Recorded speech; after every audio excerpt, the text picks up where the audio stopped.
কুষ্টিয়ায় আইন অমান্য করে মহাসড়ক দাপিয়ে বেড়াচ্ছে 3 চাকার যানবাহন।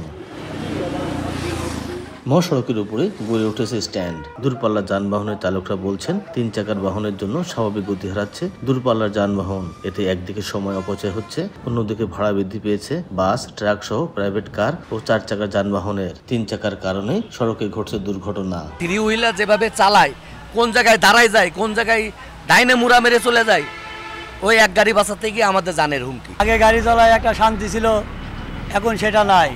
এখন ধরেন যে অটো, সিএনজি, নসিমন, করিমন এর কাছে ধরেন আমরাই জিম্মি। ওরা সিঙ্গেল বোঝে না, কোনো কিছু বোঝে না, হুট করে ঢুকাই দেওয়ার কারণে মনে করো যে এই যে আমাদের মতো বড় গাড়িগুলা, বাস, ট্রাক, এরা মনে করো দুর্ঘটনা।